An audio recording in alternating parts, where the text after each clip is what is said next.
Hey guys, we're going to talk about 3 big things to avoid doing on your channel. 3 big things, and there's a 4th thing that I think is kind of controversial, but I think it's very important, especially for new channels, to avoid this when you upload your videos. So I'll mention that at the end, but we'll talk about 3 big things to avoid doing on your channel, especially for new channels. The first thing that I would advise you not to do for small channels, if you feel like you have a small channel, I would advise you not to go live. Let's just break it down.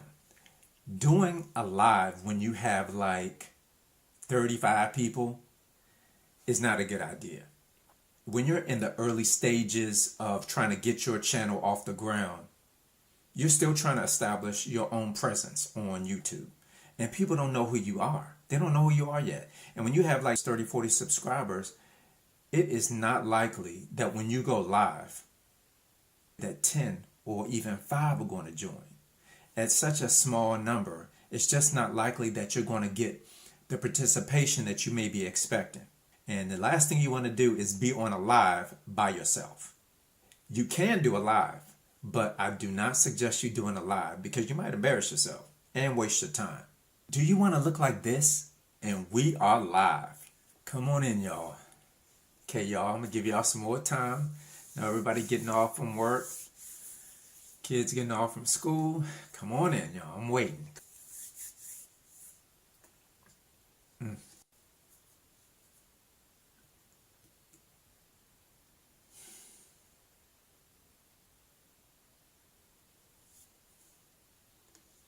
Come on in, y'all. There goes somebody. Hey.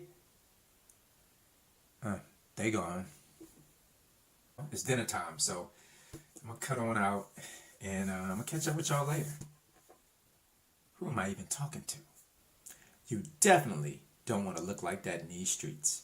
The second big thing to avoid doing on your channel is to not make eye contact. And this is especially the case with lives. When you do get to the point where doing a live on your channel makes sense, remember to make eye contact with the folks at home. Eventually, you're going to repost this live so that all your other subscribers who are not on while you were live can see it. When you don't acknowledge the camera, your video looks like this to subscribers. Only a couple years, yeah. All these people. All right, thank you, Amy24. I can't read that. Amy24697. Okay, Amy24697. Thank you, Amy. I appreciate it. All right, thank you, Clive. I appreciate it.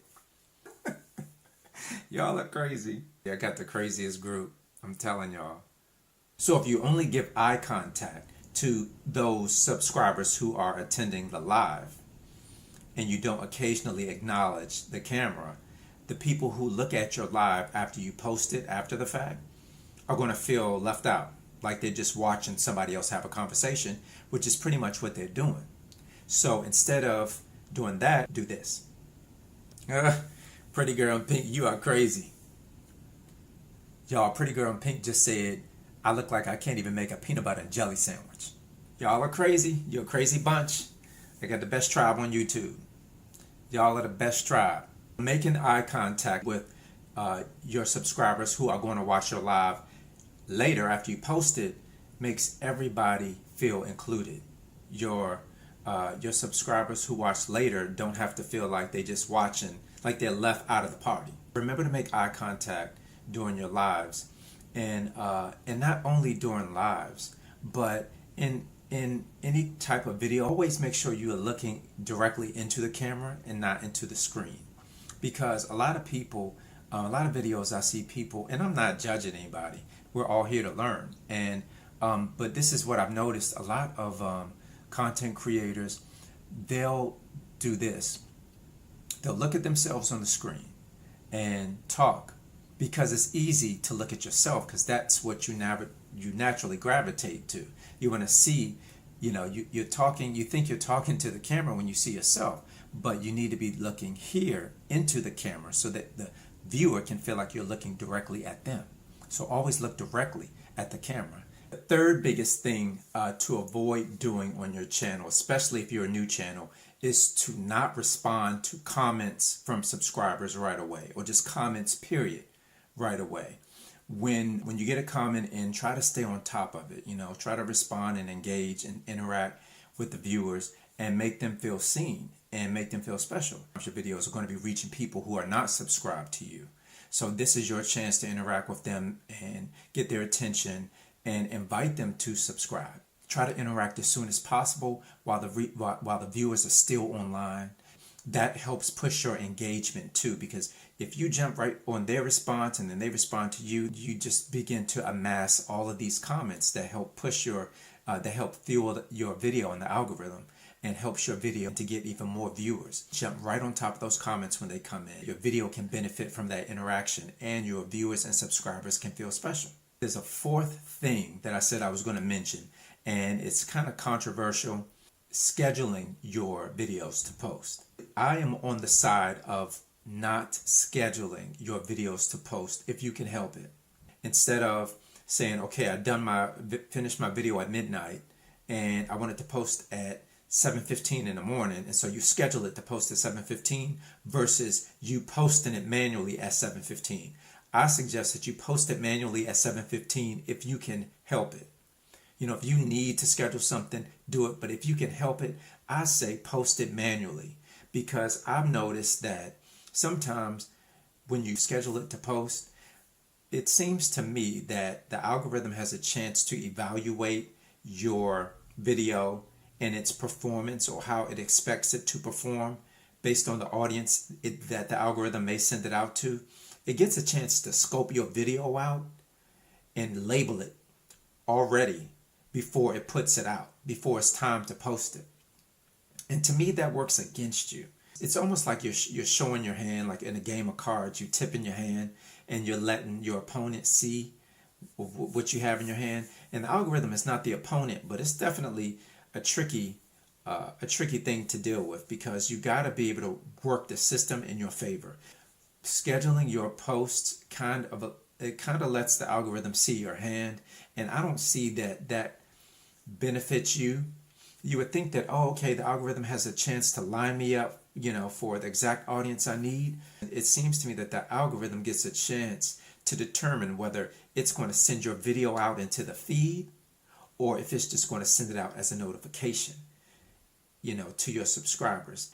If you don't have that many subscribers, you definitely want your video into the feed. And if YouTube is inundated with a ton of videos at a particular time, or at the time that you have scheduled your video to post, then your video might just go to notifications and not into the feed. And I guess you might say, well, even if I post it manually, it might just go to notifications. But my opinion is that you should lean toward posting your videos real time and not scheduling them. Seeing some of the performance of videos that are scheduled versus the ones that you post manually, to me the performance is different, and it's worse when scheduled video is published. To me, the performance is not as good as a video that you post real time. That's just something for you to think about. Of course, so many other factors go into the performance of your video. Pretty much the content, the thumbnails, the hashtags, and relevancy, everything. But I don't see that scheduling your videos actually helps you. Only if it's a convenience, if you can't do it manually. But here's an extra bit of advice. If you do schedule your posts, don't schedule them on the hour, like at 1 o'clock or 2 o'clock, or maybe even 2:30, 3:30, 1:30, on the even hour and half an hour. Schedule it at like 1:15, 1:17, 1:23, or something like that.